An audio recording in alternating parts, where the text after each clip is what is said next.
અને હવે બાબાજી લખે છે, ભૂપ સહસ દસ એક હી બારા લગે ઉઠાવન ટરઈ નટારા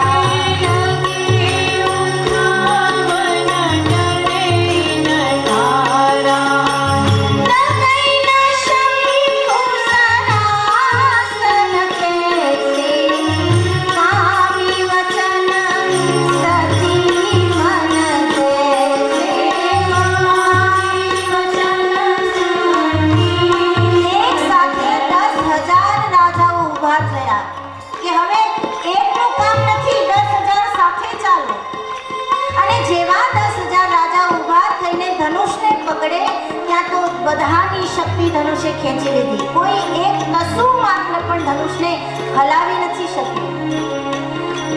ભૂપ સહસ દસ એક હી બારા લાગે ઉઠાવન ટરઈ નટારા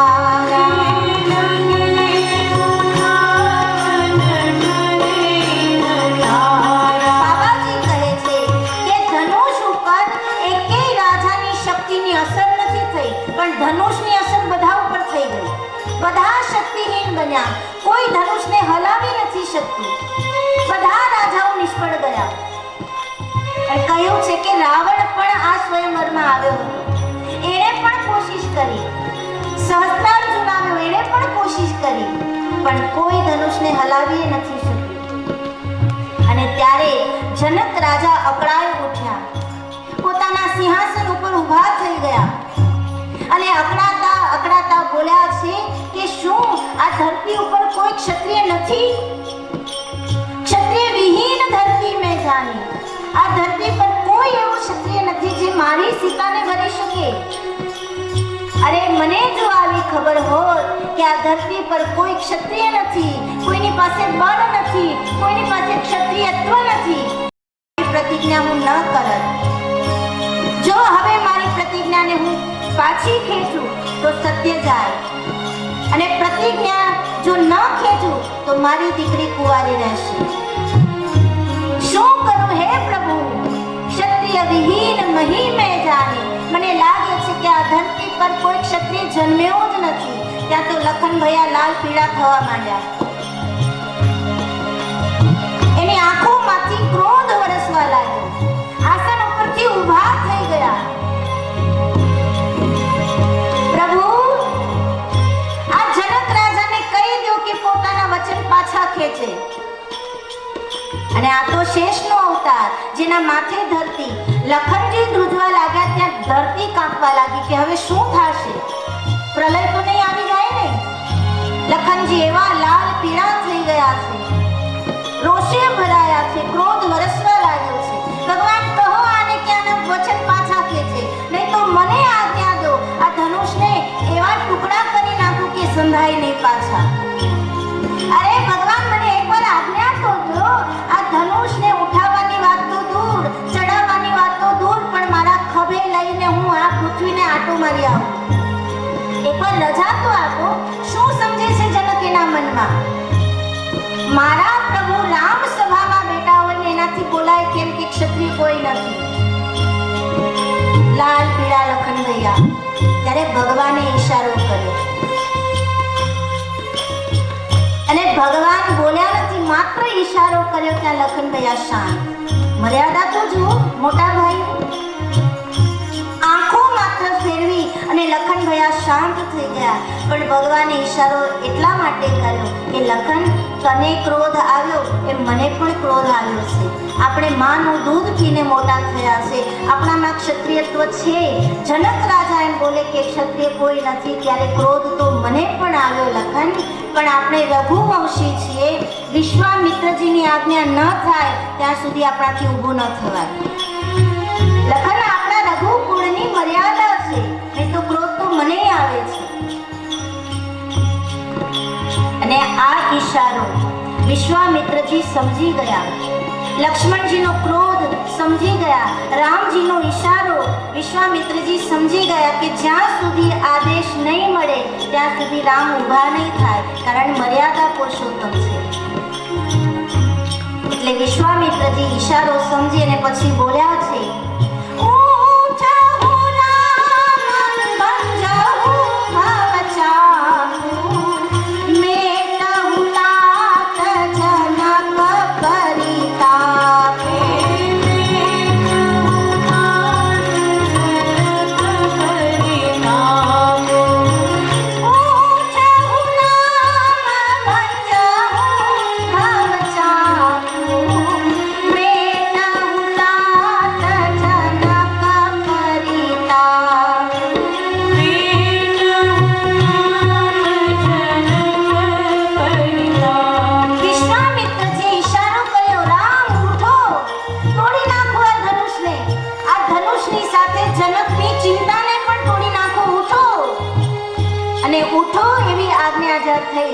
ભગવાન ઊભા થયા.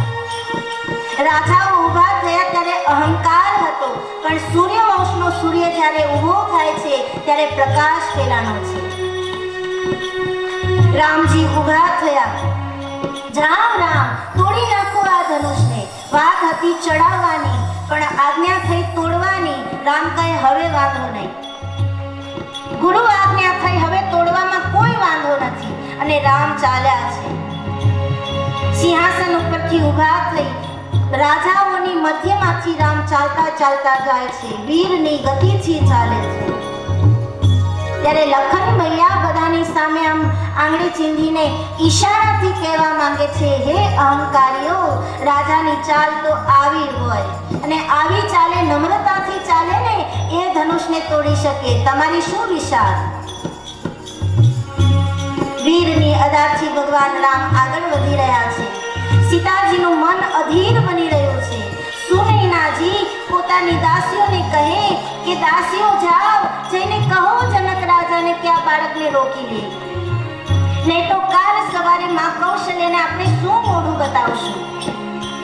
જે કામ મોટા મોટા રાજાઓ નથી કરી શક્યા એ આ બાળક કેમ કરશે? જાઓ કહો કોઈ જઈને જનક રાજાને કે આને રોકી લે, નહીં તો આપણે માં કૌશલ્યાને મોઢું નહીં બતાવી શકીએ. ત્યારે સખીઓ કહે, માં ધીરજ રાખો, ભગવાન ઉપર ભરોસો રાખો, એ બધું ઠીક કરશે. માં સુનૈનાને ધીરજ બંધાવી. માં સીતાજીની ધીરજ હવે ખૂટતી જાય છે. પણ ભગવાન રામ ધીરે ધીરે ધીરે ધનુષ તરફ આગળ વધે છે. એક એક ડગ પૂછી પૂછીને ભરે છે. ધનુષની બાજુમાં આવ્યા. શિવ ધનુષ છે આ, પોતાના ઈષ્ટનું ધનુષ છે, એટલે પોતાના ઈષ્ટને યાદ કરી અને ભગવાન એને પગે લાગ્યા છે. અને ત્યારે માં સીતાજીની ધીરજ સાવ ખૂટી ગઈ. માં સીતાજીએ ગણપતિ ભગવાનની પ્રાર્થના કરી, હે ગજાનન, આપ વિઘ્નહર્તા છો, આપ એવી કૃપા કરો કે રામ જ્યારે ધનુષને અડે ત્યારે કોઈ વિઘ્ન ન આવે. આપના પિતા શિવજીને કહો કે આ ધનુષને હલકું કરી નાખે.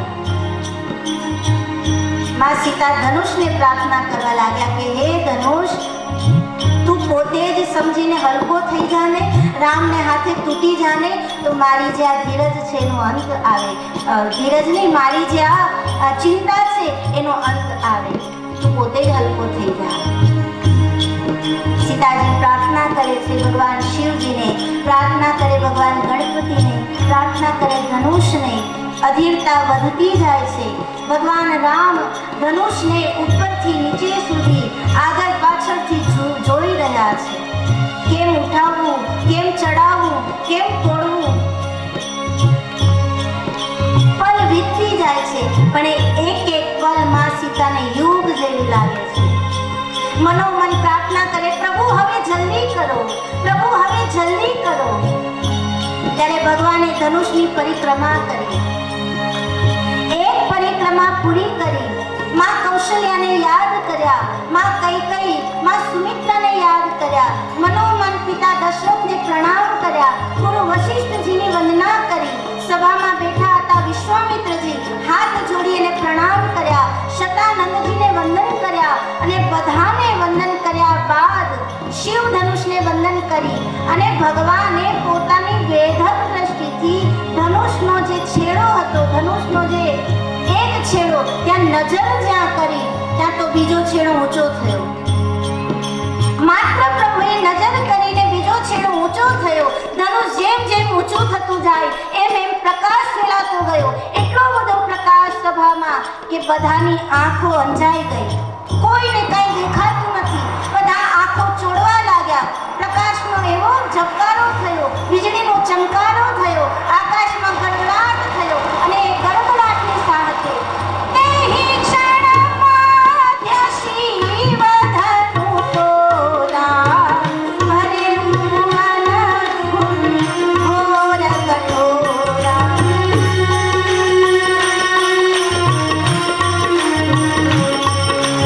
તેહી ક્ષણમાં ત્યાં શિવ ધનુષોના ભરે મન ધૂની ઘોર કઠોરા. ક્ષણના બરાબર મધ્ય ભાગમાં એવો ભયંકર કડાકો થયો.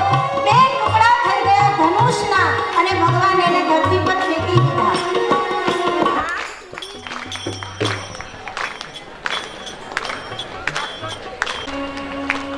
જોરદાર કડાકા સાથે ધનુષના બે ટુકડા જમીન ઉપર ભગવાને ફેંકી દીધા. પ્રકાશ જે વ્યાપ્યો હતો, જેનાથી બધાની આંખ અંજાઈ ગઈ હતી, કોઈ એકબીજાને જોઈ નહોતા શકતા, એ પ્રકાશ હવે ધીમો પડ્યો. આંખ ખોલીને બધાએ જોયું તો ધનુષના બે ટુકડા ધરતી ઉપર પડ્યા હતા. એમાં જે સજ્જન રાજાઓ હતા ને, એણે તાળીઓ વગાડીને જય જયકાર કર્યો. બોલે રામચંદ્ર ભગવાન કી જય, રામચંદ્ર ભગવાન કી જય, રામચંદ્ર ભગવાન કી જય. જે સજ્જન હતા એણે જય જયકાર કર્યો, પણ જે અહંકારી હતા ને, એ એમ કહેવા લાગ્યા કે એમાં વળી શું, ધનુષ તોડવું એટલે શું મોટી વાત. પણ જય જયકાર એણે કર્યો તો જે સજ્જન હતા. એટલે સભામાં બેસેલા જે સજ્જન હશે ને, એ જય જયકાર કરશે. બોલે રામચંદ્ર ભગવાન કી જય. નહીં મજા આવી? ધનુષ તોડવામાં ભગવાનને કેટલો પરિશ્રમ થયો અને આપણે બોલે રામચંદ્ર ભગવાન કી જય. આપણે કૃષ્ણ બાપુને પ્રાર્થના કરીએ, તમે માઇકમાં નહીં બોલતા, ખાલી તમે બોલજો, ખબર પડે ને અવાજ કોનો મોટો. બોલે રામચંદ્ર ભગવાન કી જય. સભામાં તાળીઓના ગડગડાટ થયા, જય જયકાર વ્યાપ્યો અને ધનુષ ભંગ થયું. ધનુષ તૂટ્યું, એની સાથે સાથે ઘણી વસ્તુઓ તૂટી છે. તુલસીદાસજી મહારાજ કહે છે કે ધનુષ તૂટ્યું એટલે જનક રાજાની ચિંતા તૂટી ગઈ કે હવે મારી પુત્રી સીતા કુંવારી નહીં રહે. ધનુષ તૂટ્યું એટલે માં સુનૈનાની શંકા તૂટી ગઈ. એને એમ થયું હતું ને કે આ બાળક એ ધનુષને તોડી શકશે. એની શંકાનો અંત આવ્યો. ધનુષ તૂટ્યું એટલે અભિમાની રાજાઓ જે અહંકાર કરતા હતા, એનો અહંકાર તૂટ્યો. ધનુષ તૂટ્યું એટલે જનકપુર વાસીઓની પ્રતીક્ષા, એનો અંત આવ્યો. ધનુષ તૂટ્યું એટલે સીતાજીની અધીરતાનો અંત આવ્યો. અને સંતો કહે છે કે આ ધનુષ તૂટ્યું એની સાથે મંદોદરીનો ચૂડલો તૂટે એની શરૂઆત થઈ ગઈ. એક ધનુષ તૂટ્યું એની સાથે ઘણું બધું તૂટ્યું છે. સભામાં જય જયકારનો ધ્વનિ વધવા લાગ્યો છે. વિશ્વામિત્રજી નીચે ઉતર્યા. લક્ષ્મણજી અત્યાર સુધી ઘડીક બેસે, ઘડીક ઊભા થાય, ઘડીક બેસે, ઘડીક ઊભા થાય, પણ જેવું ધનુષ તૂટ્યું એવું પગથિયેથી નીચે ન ઉતર્યા, સીધા કૂદકો મારીને ભગવાન પાસે દોડીને પહોંચી ગયા. એટલા રાજી થયા, એટલા રાજી થયા, મારા પ્રભુએ ધનુષ તોડ્યું. હવે મને મારી માં મળશે, માં સીતા મળશે. એટલે કૂદકો મારીને સીધા ભગવાન આવે. પણ કૂદકો મારીને આવ્યા ને ત્યારે વેધક દ્રષ્ટિથી સભામાં જોયું. ફરી એકવાર વેધક દ્રષ્ટિ ફેરવી સભામાં. એ જોયું જે તમે ન કરી શકે એ મારા પ્રભુએ કરી બતાવ્યું. અને અહંકારી રાજાઓનો અહંકાર તૂટ્યો. ઘણી વખત માણસ અહંકાર કરવામાં પાછળ રહી જાય છે. એ તો શક્તિ તો બધા પાસે છે, પણ એનો અહંકાર એને પાછળ છોડી દે છે. એટલે ભગવાન રામ ઊભા છે, વિશ્વામિત્રજી આવ્યા. તરત જ ભગવાન રામ વિશ્વામિત્રજીને પગે લાગ્યા. પગે લાગતા લાગતા શતાનંદજીને પગે લાગે છે. રાજા જનક પણ આવ્યા. રાજા જનકને પગે લાગ્યા. ત્યારે લક્ષ્મણજી માર્મિક વચનો બોલ્યા હતા મનમાં, પણ જનક રાજાને એવી રીતે જોઈને બોલ્યા કે જનક રાજા સમજી જાય. જનક રાજા ઊભા થઈને કીધું હતું ને કે આ સભામાં કોઈ ક્ષત્રિય નથી. એટલે માર્મિક વચનો લક્ષ્મણજી બોલ્યા કે જોયું, તમે કહેતા હતા કે કોઈ ક્ષત્રિય નથી. એક હતું એ મોટાએ તોડી નાખ્યું, બીજું હોય તો લાવો હું તોડી નાખું. બીજી વાર બોલતા નહીં કે કોઈ ક્ષત્રિય નથી. આ માર્મિક વચનો બોલ્યા છે. જનક રાજાને પસ્તાવો થયો. ક્ષમા યાચના કરી છે કે પ્રભુ મને ક્ષમા કરો. થોડા કડક શબ્દો કહ્યા મેં સભામાં, મારે આવું ન બોલવું જોઈએ. પણ એ શબ્દો રાજાના નહોતા, એક પિતાના હતા. એ શબ્દો મારા હૃદયમાંથી નીકળ્યા તો એ રાજા નહોતો બોલતો, પણ મારી પુત્રીનો પ્રેમ બોલતો હતો. મને ચિંતા હતી કે ક્યાંક મારી દીકરી કુંવારી તો નહીં રહી જાય ને, એટલે એ શબ્દો બોલાયા. પણ મને ક્ષમા કરો. ફરી એકવાર ભગવાન રામ વિશ્વામિત્રજીને પગે લાગે છે. ત્યારે ઋષિ વિશ્વામિત્રજીની આંખોમાં અશ્રુ આવ્યા છે અને બોલ્યા છે, રાઘવ, તે અમને દીપાવી દીધા. તે તારા રઘુકુળને દીપાવી દીધું. રાઘવ, તે અમને દીપાવી દીધા. પોતાના બંને હાથ ભગવાનના મસ્તક ઉપર પધરાવી અને ખૂબ આશીર્વાદ આપ્યા છે. કરણી એવી કરીએ કે સંતોને સામેથી આશીર્વાદ આપવાનું મન થાય. કર્મ એવા કરીએ કે સંતોનું હૃદય રાજી થાય અને આશીર્વાદ નીકળી જાય. માગવાથી આશીર્વાદ નથી મળતા, માગવાથી આશ્વાસન મળે છે. ભગવાન રામને ખૂબ આશીર્વાદ આપે છે વિશ્વામિત્રજી. શતાનંદજી પણ આશીર્વાદ આપે. સુનૈનાજી, જનકજી, વૃષકેતુજી બધા જ ભગવાન રામને આશીર્વાદ આપે છે. અને ત્યારે શતાનંદજી વિશ્વામિત્રજીને કહે કે હવે વિશ્વામિત્રજી કહે, કહો સીતાજીને કે જયમાલા રામના ગળામાં પહેરાવે. આદેશ થયો. સખીઓની સાથે જયમાલા લઈ અને સીતાજી આવે છે ભગવાન રામના ગળામાં પહેરાવવા માટે. ભગવાન રામ ઊભા છે, સીતાજી આવીને સામે ઊભા. જયમાલા પહેરાવો એવો આદેશ થયો, પણ સીતાજી એમને ઊભા રહ્યા પકડીને, માળા હાથમાં રાખીને. પહેરાવતા નથી,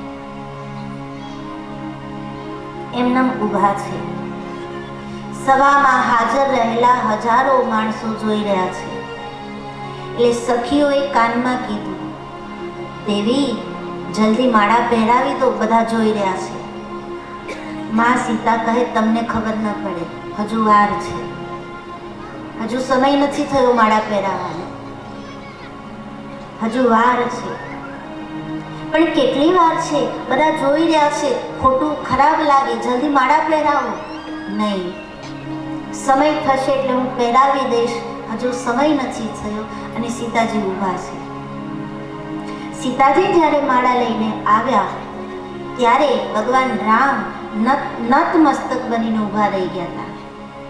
વરરાજો ઝૂકે તો માળા પહેરાવાય ને, કારણ કે રામ મોટા છે, સીતાજી નાના છે. એટલે ભગવાન રામ થોડુંક વાંકા વળીને ઊભા હતા. એટલે સખીઓ વારે ઘડે કહે છે, જલ્દી પહેરાવો, ખરાબ લાગે એ વાંકા વળીને ઊભા છે. સીતાજી કે નહીં, હજુ હમણાં નહીં. ત્યારે ભગવાન રામે મનોમન માં સીતાજીને કહ્યું, દેવી આટલી બધી વાર કેમ લગાડો છો? હું નમીને ઊભો છું, જલ્દી માળા પહેરાવી દો ને. ત્યારે સીતાજીએ મનોમન જવાબ આપ્યો કે પ્રભુ, આ તો હિસાબ બરાબર થાય છે. તમે ધનુષ તોડવામાં જેટલી વાર લગાડી એટલી માળા પહેરાવવામાં હું વાર લગાડીશ. આ હિસાબ બરાબર થાય છે. જ્યાં સુધી સમય પૂરો નહીં થાય ત્યાં સુધી આ માળા નહીં પહેરાવું. એક એક ક્ષણ મારા માટે યુગ યુગ જેવડી હતી જ્યારે તમે વાર લગાડતા હતા. તો હવે તમે પણ રાહ જુઓ, આ તો હિસાબ બરાબર થાય છે. ત્યારે પ્રભુ કહે, દેવી વાંધો નહીં, પણ હું નમીને ઊભો છું ને. લોકો એમ કહેશે કે જો આનામાં છે શું, ધનુષ તો તોડી નાખ્યું પણ અત્યારથી નમી ગયું, અત્યારથી નમીને ઊભો છે, આનામાં હોય શું, એમ લોકો મારી વાતો કરશે.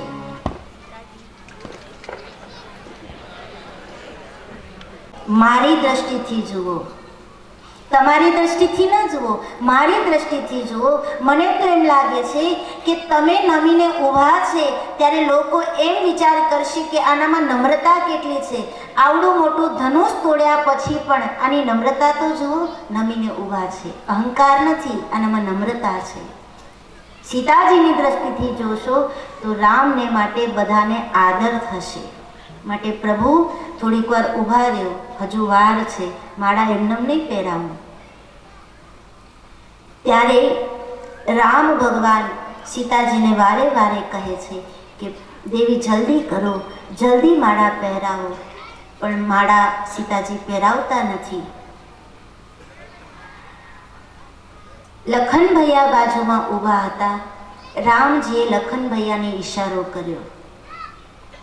વિશ્વામિત્રજીએ જોયું કે રામજી ઈશારો કરે છે અને લખન ભૈયા ના પાડે છે કે નહીં, એ હું નહીં કરું.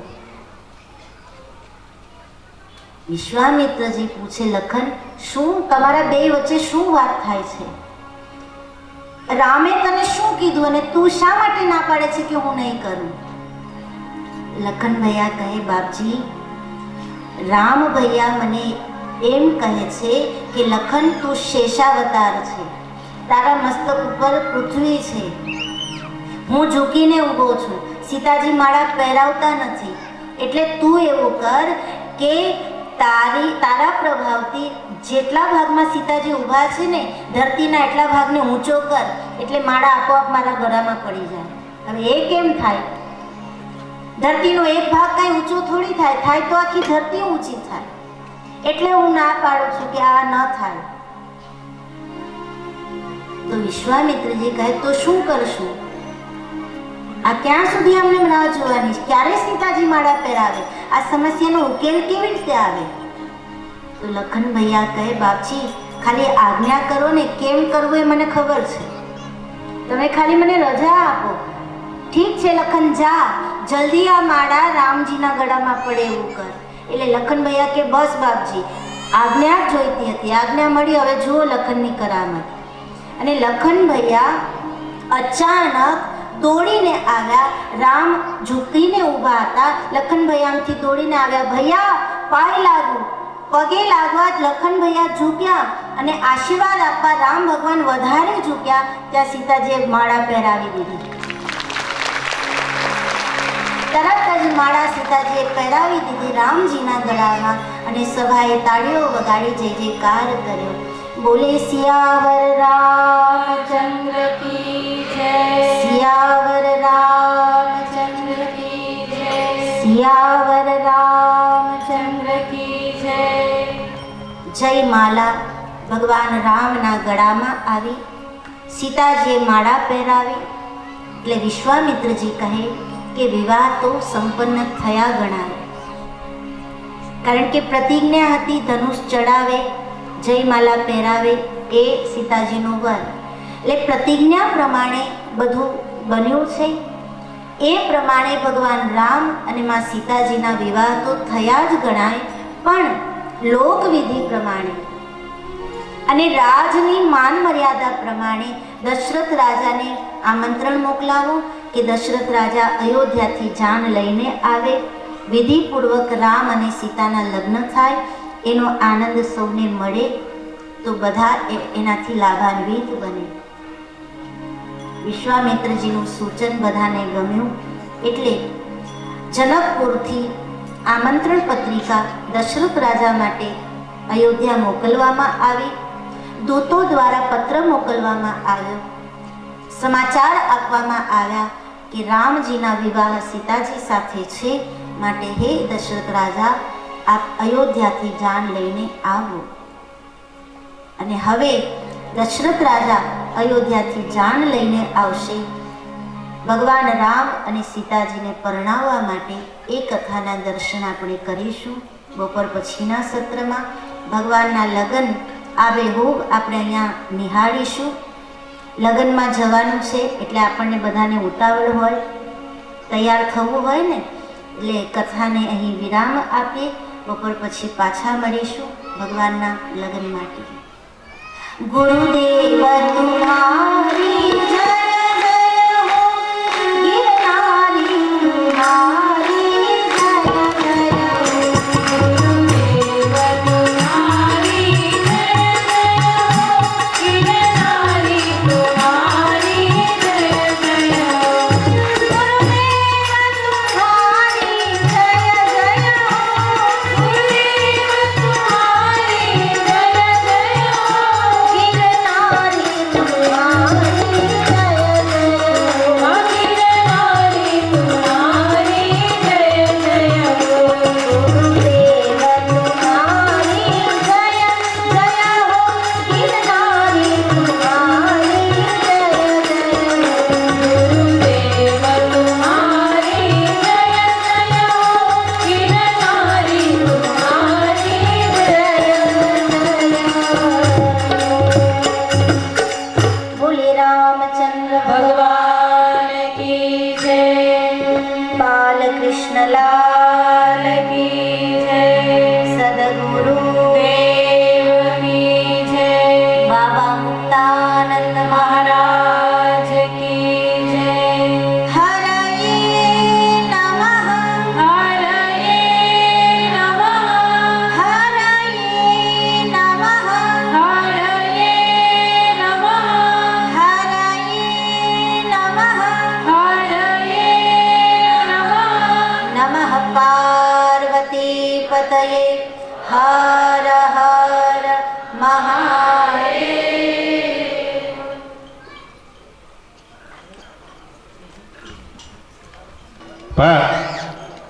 આપણા ભારતીય સંસ્કૃતિની જ આપણે પહેલેથી વાત કરીએ છીએ ને હજી કરીએ. ભારતીય સંસ્કૃતિમાં લગ્ન છે ને એને એક મહાન દિવસ માનવામાં આવ્યો છે. 16 સંસ્કારમાંનો એક સંસ્કાર છે.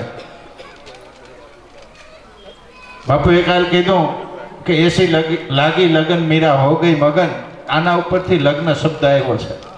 લગ્ન માને લગ્ની, એકબીજા પ્રત્યે લગ્ની જો હોય તો લગ્ન જીવન સફળ થાય છે.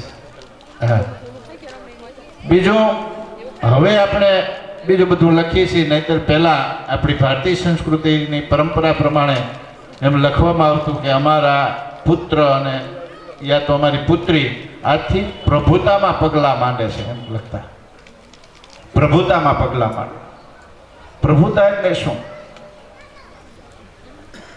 પ્રભુતા વિશાળતા, ભગવાનનું કાર્ય, પ્રભુનું કાર્ય. પ્રભુતા એટલે પ્રભુનું કાર્ય. આ સૃષ્ટિની રચના કરવાનું કાર્ય કોણ કરે છે? તો બ્રહ્માજી કરે છે. બ્રહ્માજી આ સૃષ્ટિની ઉત્પત્તિ કરે છે.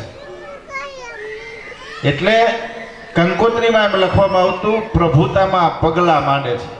આવા વિશાળ બ્રહ્માજીનું જે સૃષ્ટિ ઉત્પન્ન કરવાનું કાર્ય છે, એ વિશાળ કાર્યમાં આજથી અમારા પુત્ર યા તો પુત્રી પગલાં માંડે છે. એટલે સમાજ છે એ ત્યારથી તમને સૃષ્ટિનું સર્જન કરવાનું લાયસન્સ આપે છે, મને રજા આપે છે, પરમિશન આપે છે.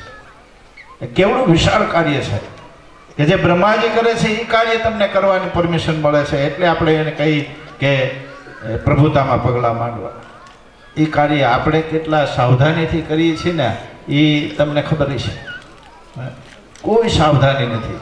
અમે વડીલોને પૂછીએ ને કે ભાઈ શા માટે આ છોકરાના લગ્ન કરવા, બાપુ અમારા ઉપરથી વજન જાય ને અમારી જવાબદારી પૂરી થઈ જાય. પણ તું તારા પુત્રને યા પુત્રીને શું જવાબદારી સોંપે છે એ તો એને સમજાવ. પણ કોઈ વડીલ નથી સમજાવતો કે આ તમે શું કરી રહ્યા છો. દીકરાને આનંદ હોય, દીકરીને આનંદ હોય, માતા પિતાને આનંદ હોય, બસ લગ્ન કરવા છે. પણ લગ્ન એટલે શું? તમારી આજથી શું જવાબદારી આવે છે? ગંભીર વાત છે ને એને કોઈ નથી વિચારતું, એને કોઈ વિચાર જ નથી કરતો. અને એટલી બધી હવે આ બધી પ્રથાઓ, આ ફેશન વકરી છે કે આપણે પતન તરફ જઈ રહ્યા છે. આવું વિશાળ કામ, આવું મહાન કાર્ય આપણે કરવા જઈ રહ્યા છે કે આ સમાજને સારા સંતાનોની ઉત્પત્તિ આપી, સારી સંસારો એને આપણે સારા બાળકો આપી સંસારને.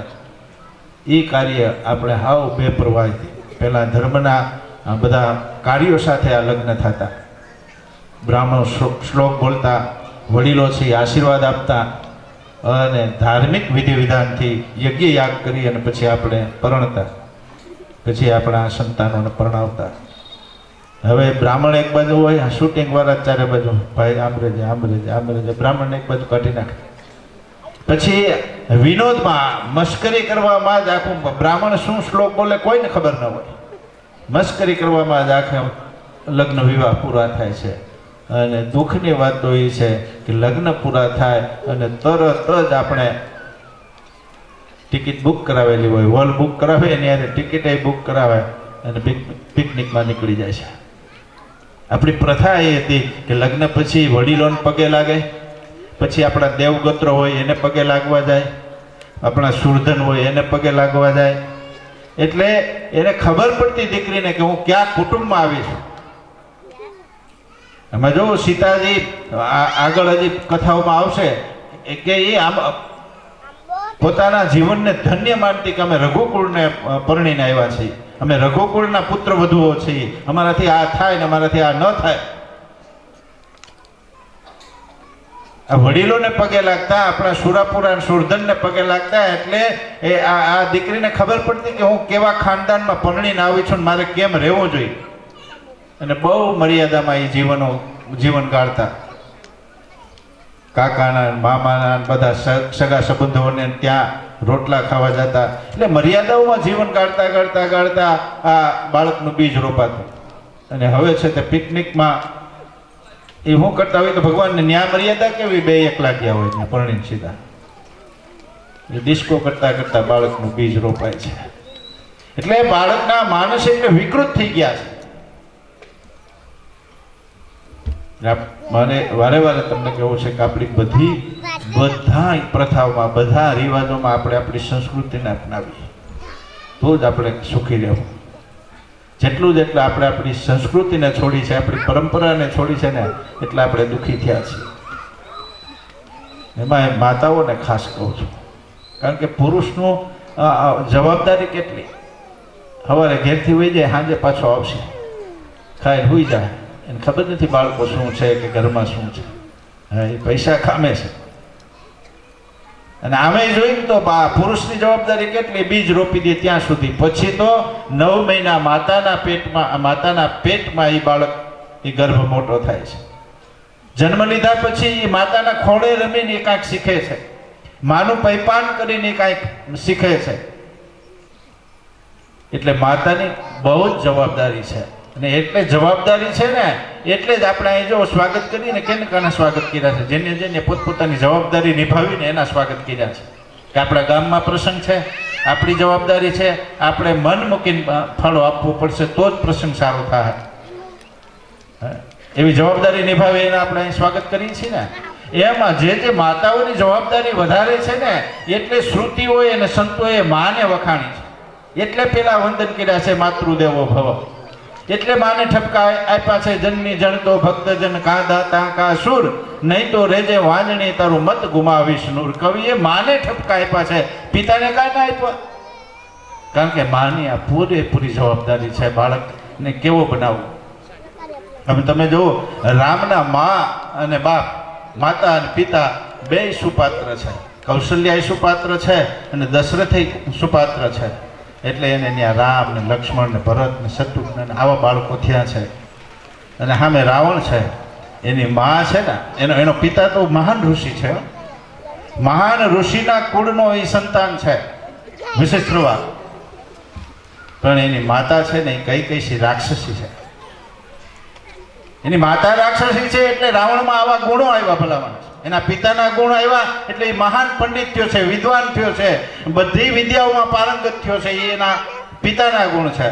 પણ એ ગુણ બધાને દાબી અને એની માના રાક્ષસીપણાના ગુણ આવ્યા છે. એટલે આપણી કથાઓ પણ કહે છે કે માની જવાબદારીઓ કેટલી છે. માનો ખોળો પવિત્ર હશે ને તો જ આ સમાજ પવિત્ર રહે.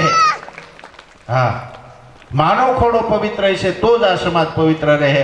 બાકી રાજકારણીઓ કે સંતો કે કોઈ પણ આ સમાજને સુધારવાની ઈચ્છા કરશે કે મહેનત કરશે ને એ બહુ સફળ નહીં થાય. થોડા અંશે સફળ થાય. પણ જો માં સમજી ગઈ, આ ભારતની આર્ય નારી જાગૃત થઈ ગઈ ને, તો એ એક બાળક રામ જેવા ઉત્પન્ન કરી અને આ સમાજને આપશે. તો એના બધા બાળકો રામ અને સીતા જેવા થાય. એટલે માતાને પ્રાર્થના છે કે આ બધા પ્રસંગોને સમજી વાગોળી અને પોતાના ખોળાને ઉજળો રાખે. હા, જેના આંગણા ઉજળા હોય ને એને ઘેર કૃષ્ણ રમે. જેના ખોળા ઉજળા હોય ને એને ઘેર પ્રભુ રામ આવે, એને ઘેર નરસિંહ આવે, એને ઘેર મીરા આવે, એને ઘેર ગાંધી આવે. હે, ખોળા ઉજળા હોવા જોઈએ. જેના ખોળા જ મેલા થઈ ગયા કઈ દેશી જવા, એને ત્યાં રાવણ જ આવે. એટલે માને પ્રાર્થના છે કે માં તારો ખોળો છે ને બહુ ઉજળો રાખ, તો જ આ જગતનું કલ્યાણ થાય. તો જ આ ભગતને દાતા શૂરવીર આ બધા મળશે. સંત સજ્જન આ બધા તારે ખોળેથી જ મળશે. એટલે કવિઓએ કીધું ને, ઠપકો આપ્યો છે, જનની જણજે ભક્ત જન, કાં દાતા કાં શૂર, આ ત્રણને તું જન્મ આપજે, નહીં તરીકે વાંજણી રહેજે. તારું મત ગુમાવીશ નૂર. હે માં, તારી નૂર, તારી ખુમારી એને વેડફતી નહીં. જગતને કાંઈક આપજે, સારું આપજે. એટલે માતાઓને પ્રાર્થના, ઘરમાં સારા સંસ્કારોનું સિંચન કરો. રામાયણ છે એ આપણે બહુ સમજવાનો ગ્રંથ છે. ભલે આપણે ભક્તિમાં કદાચ ભગવાનને ન મળી શકીએ, પણ કમસે કમ ઘર તો એવું પવિત્ર રાખી કે આપણે આનંદથી રહી શકીએ, શાંતિથી રહી શકીએ, આપણા બાળકો સજ્જન બને. અને એટલું થાય ને તો કાલ મેં કીધું એમ જલારામ બાપાને આપણે ત્યાં ધક્કો થાય. જલારામ બાપાને ત્યાં જેમ ભગવાનને ધક્કો થયો એમ તમારે ત્યાં પણ ભગવાનને ધક્કો થાય. હા, આવો ભક્ત કોઈ તમારે ખોળે પાકશે, તમારે આંગણે આવશે, આવો કોઈ શૂરવીર આવશે, ગાંધીજી જેવો, સુભાષચંદ્ર બોઝ જેવો, તો ઈશ્વરને તમારે ત્યાં આવવું પડશે અને એના ઇતિહાસ લખાય. કીધું છે ને, નામ રહંતા ઠકરા નાણા નહીં રહંત, કીર્તિ ને હુંડા કોટડા એ તો પાયડા એ નહીં પડત. આ જેટલા પૈસા છે કે આ બધું એ બધું તો નાશવંત છે. મેળી મોલ બધું નાશવંત છે, પણ નામ અમર છે. ભગવાન રામ એવા કર્મ કરી ગયા કે આપણે એને ભગવાન કરીને પૂજીએ છીએ. ભગવાન કૃષ્ણ એવા કર્મ કરી ગયા કે આપણે એને ઈશ્વર કરીને પૂજીએ છીએ. મીરા એવા કર્મ કરી ગઈ કે હજી આપણે દિવાલમાં એના ચિત્રો રાખીએ છીએ. નરસિંહ એવા કામ કરી ગયો કે એના ચિત્રો આપણે હજી એટલે નામ છે ને એ અમર છે. આપણા બાળકોને એવા સંસ્કારો આપી કે એના નામ અમર થઈ જાય, એના ક્યાંક ચોપડે નામ લખાઈ જાય. બાકી તો બધાને આવીને ભયું જવું છે. ફૂલડા અમે આજ જન્માન કાલ જાશું, ફૂલડા અમે ફોરમ મેળતા જાહું. ફૂલડા અમે આજ જન્માને આજ જાહું, ફૂલડા અમે ફોરમ મેળતા જાહું. ફૂલનું છે ને એક જ દિવસનું આયુષ્ય હોય, પણ એની સુગંધ છે ને ચારે દિશામાં ફેલાય. આપણા સંતાનો આવા ફૂલડા જેવા થાય, કાંઈક બને, કાંઈક એવી એને સંસ્કારો આપો કે જગતની કાંઈક ઉપયોગી થાય. આ છે ને વધારે પડતી માં જ કરી શકશે. એટલે માતાઓને ખાસ પ્રાર્થના કે સીતાને લક્ષમાં રાખો. કૌશલ્યાને લક્ષ્યમાં રાખો. કૌશલ્યાને યાદ કર્યા કરો વ્યારવારે કે એને ઘેર જ રામ કેમ આવ્યા, મારે ખોળે કેમ રામ ન રમે, મારે ખોળે ભલા માણસ રામ રમવો જોઈએ. આટલું જો આપણે યાદ રાખશું. કૌશલ્યા કેટલા પરોપકારી આ આત્માઓ હતા કે એને ત્યાં ભગવાન પધાર્યા. એવો ખીર છે ને એ પેલા શ્રીંગી ઋષિ યજમાન હતા એટલે શ્રીંગી ઋષિને મળી. કેવી વફાદારી અને કેવી ત્યાગની ભાવનાઓ છે આ રઘુકુળમાં, આ અયોધ્યામાં. એટલે ભગવાન રામને ધક્કો થયો છે. શ્રીંગી ઋષિએ એમાં જરાય મોહ નથી રાખ્યો કે આ ભગવાનની પ્રસાદી છે, હું થોડીક લઈ લઉં. સીધી વશિષ્ઠને આપી કે આ તમારો અધિકાર છે. વશિષ્ઠે દશરથને આપી અને દશરથે માં કૌશલ્યાને આપી. કોઈ એમાંથી એ પ્રસાદીને ચાખી નથી. આપણે હોય તો લોભાઈ જઈએ, ભગવાનની પ્રસાદી છે આપણે લઈ લઈ પછી બીજાને દેવું. પણ કૌશલ્યા એટલા બધા સુપાત્ર ને એટલા બધા ત્યાગનું મૂર્તિ.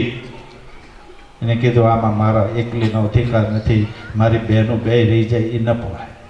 એટલે કૌશલ્યાએ કઈને બોલાવીને કીધું બેન આ તારો અધિકાર છે. બે અડધી અડધી કરી અને બેની સમજણ કેવી કે આપણો અધિકાર છે ને તો સુમિત્રાનો અધિકાર છે. પછી બે અડધી અડધી કરીને સુમિત્રાને આપી. આવી જે ઘરમાં ત્યાગની ભાવના હોય ને ત્યાં સજ્જન માણસો જન્મે, ત્યાં ભગવાન રામનો જન્મ થાય. એટલે આપણે કૌશલ્યાને વંદન કરીએ છીએ. નહીંતર એ એકલી ખાઈ ગઈ હોય તો ત્યાં કોઈ એને કહેવાનું નહોતું. પણ માતાઓમાં આવો ત્યાગ આવશે ને ત્યારે રામ રાજ્યની સ્થાપના થાય. પુરુષ તો બસ ખાલી એને સહકાર આપે. પુરુષની જવાબદારી તો આવે જ છે, પણ માને સમજવાની કોશિશ કરે. માને સમજી અને પછી જે સંસાર ભોગવે છે ને એ પુરુષ છે ને એ સફળ થાય છે. કારણ કે આ માતૃશક્તિ છે. યા દેવી સર્વભૂતેષુ માતૃરૂપેણ સંસ્થિતા નમસ્તસ્યે નમસ્તસ્યે નમસ્તસ્યે નમો નમઃ. દેવી ભાગવતમાં એમ કીધું છે કે હરેક શક્તિમાં મારો વાસ છે. જગદંબાએ કીધું છે કે હરેક શક્તિમાં હરેક સ્ત્રીમાં મારો વાસ છે. એ માતૃત્વને સમજી અને પછી જો આ પુરુષ સંસાર ભોગવે તો એને ત્યાં રામ રાજ્ય આવે. તો આ બધી કોર્ટ ને કચેરી ને આ ને તે ને એ બધાનો કાંઈ જરૂર જ ના પડે પછી. એટલે માતાઓને પ્રાર્થના, ભાઈઓને પ્રાર્થના, ઘરને છે ને આપણે અયોધ્યા જેવું બનાવીએ, ઘરને આપણે મંદિર જેવું બનાવીએ. ને કમસે કમ આ રામાયણ આપણે સાંભળીએ છીએ તો એટલું તો આપણે નક્કી કરી કે સાંજે 2-5 મિનિટ આપણે આખું ઘર ભેળા થઈ અને કાંઈક સત્સંગ કરશું, સારી વાતો કરશું. કાંઈ ના આવડે તો રામધૂન બોલો, તો ઘર છે એ મંદિર બની જાય. બહુ આમાં ત્યાગ કે બહુ પછી આમ આધ્યાત્મિકમાં સમાધિને ધ્યાન ને એ ખબર ન પડે તો કાંઈ નહીં, પણ એટલું તો કરો કે આપણું ઘર પવિત્ર બને. હરેકના ઘર પવિત્ર બને ને તો આ ફણસા ગામ અયોધ્યા ન બની જાય. તો પછી ત્યાં આપણે ઈંટ મોકલવી ન પડે. અહીંયા આપણે ઈંટનો પાયો નાખી અને અહીંયા જ આપણે રામ રાજ્યની સ્થાપના કરી શકીએ. પણ હરેક ઘરમાં આવા સંસ્કારો આવવા જોઈએ. એકાદું નીકળે ધોબી દેવું, પછી એનું કાંઈ આવે નહીં. એ તો ભગવાન રામને લીલા કરવી હતી અને સીતાજીને પોતાના માવતર મોકલવી હતી એટલે આ લીલા થઈ અને ધોબી આવું બોલ્યો. કે રામ રાજ્યમાં એવું ન બોલી શકે. પણ લીલા કરી અને સીતાજીને આપણે જેમ શ્રીમંત મુહૂર્ત કરી અને માવતર જાય છે ને 5 મહિના પછી દીકરીઓ માતાઓ, એમ સીતાજીને પોતાના માવતર માને ધરતીને હોપવી હતી અને વાલ્મીકીના આશ્રમમાં મોકલવી હતી. એટલે આ લીલાઓ થઈ. બધી લીલાઓને આપણે સમજી અને એ સમજવાની શક્તિ ભગવાન સત્યનારાયણ આપણે આપે એવી ભગવાનને પ્રાર્થના કરી, ગુરુ મહારાજને પ્રાર્થના કરી. ગુરુને એટલા માટે જ સેવી.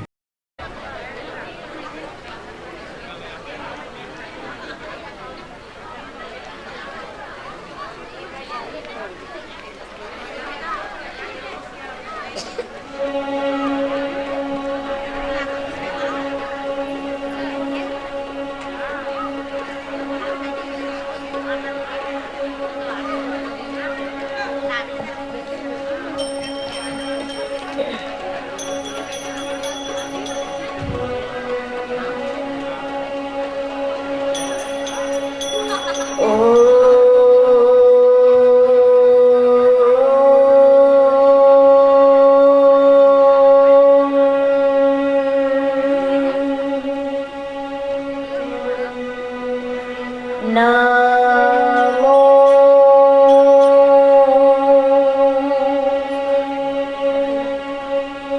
ભગવતે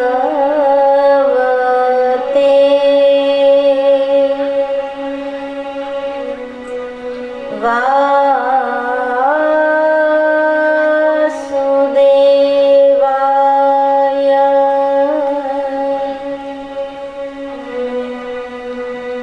સ્વસ્તિ શ્રી ગણેશાય નમઃ. શ્રી સરસ્વત્यै નમઃ. શ્રી ગુરુભ્યો નમઃ.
વાતાત્મજં